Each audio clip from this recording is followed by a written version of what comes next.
Let's see what she's got. Hi, this is Lily with Lily's Pick of the Week. This week I'm going to talk about the guy that I hope you've all heard about. His name is John Boyega, and he's the new star of the Star Wars franchise, where he plays the character of Finn. So I want to talk about the film where I first fell in love with him, which is also called his breakout role, and the film is Attack the Block, and it's written and directed by Joe Cornish. So John Cornish, if you look him up on IMDb, doesn't have that impressive credentials, including being a writer for Ant-Man, for example. In my opinion, this film is a lot better than Ant-Man, and the script is just fantastic, so we can't blame him for that. So the premise of this film is a very simple premise. You probably heard of it before. This young nurse in training, goes home from southern London, bad part of London if you don't know London that much, and she gets mugged by a group of teens. And then aliens invade. So it sounds very idiosyncratic, and it sounds that way because it is, but it's still a very honest and heartfelt and fun action movie. Monster movies, predictable but still original and interesting, which I think, is really good for commercial success. You probably heard some really bad reviews, so that's why I want to address them a bit. Yes, it doesn't have that big of a budget, 8 million budget, did 4 million at the box office, but it doesn't show in the film at all. It just looks exactly as it's supposed to be, achieves everything it's trying to achieve, looks perfectly cinematic, and the monsters, well, you might have heard puppets on strings, are not puppets on strings. They look perfect, you're scared of them, they're mysterious, and it works for the film. So I want to talk about the moment that, really, for me, gives a lot of insight, because this film has a lot of insight on issues, as you heard, like as race and class. It's an underprivileged neighborhood, a lot of drugs, racial minorities, white trash, if you want to call them that. I don't want to call them that. That's going on here, and this nurse, privileged, middle class nurse, is just stuck up in all of this, and it's very interesting seeing it from her point of view in the beginning. But there's a moment where we shift points of views, and I want to talk about that moment. So John Boyega plays the character of Moses. He's the gang leader, and he's a drug dealer, and he's mugged this young nurse that he's now fleeing away from the monsters with into a bedroom in his apartment.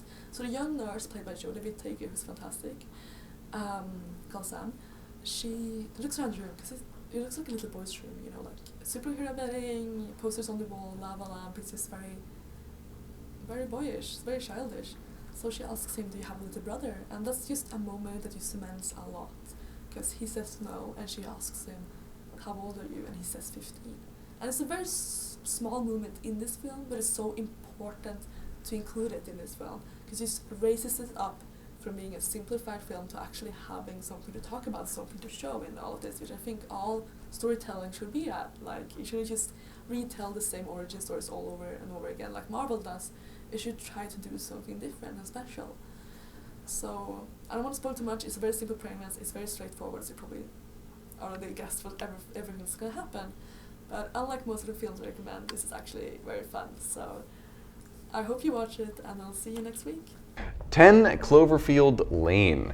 It's an interesting suspense thriller that involves the character Michelle, played by Mary Elizabeth Winstead. And so it starts off with Michelle being in an argument with her boyfriend. She then leaves her apartment or house and drives off and gets in a car accident. She then wakes up chained in the bottom of a doomsday bunker that is owned by Howard, played by John Goodman. And he seems a little bit insane. After that, the movie goes into a sort of tug of war between who's actually insane and what's actually going on outside of the bunker, because as Howard says, there was an attack and the air is unsafe. But then, what did you think of the movie? Well, I really enjoyed this movie. Honestly, there was a lot of twists and turns. It kind of really plays with your head. You don't really know what to think the majority of the time. You'll start to trust someone, and then all of a sudden you're starting to question everything, and then your trust is broken. And it's just really interesting to see how these characters kind of all react to each other in completely underground, without contact with the outside world for a little while, and just how everything kind of starts to get to their head, and how everything kind of also to the audience, the audience has no idea what's going on. The main character, for the most part, has no idea what's going on, and you kind of see how she's kind of trying to figure things out for herself, and how she decides if she can trust people, and she gets really creative, I think, with like all the different ways she comes up with to, you know, find out what's truly going on in the outside world. And I really enjoyed this movie. I think has kind of, you know, just throws you for twists and turns the whole time, and I really kind of was sitting on the edge of my seat. It's definitely something that will just kind of keep you guessing the whole time, I would say. Yeah, and definitely one of the biggest things to that suspense was the music. Oh yeah. The music was constantly there under almost every single action, you know, raising that tension level, almost like all the time. I don't think I remember a quiet segment. No, the music definitely played up all of the emotions that were going on. It would, you know, be this kind of like all of a sudden everything would be, you know, fine. Like it'd be like happy music, and then out of nowhere the music would change, and you'd be like, what are they doing? Like the music's scary. Why would they do that? And then you realize that they can't hear the music and it's just you. And it just kind of definitely keeps you on the edge of your seat for sure.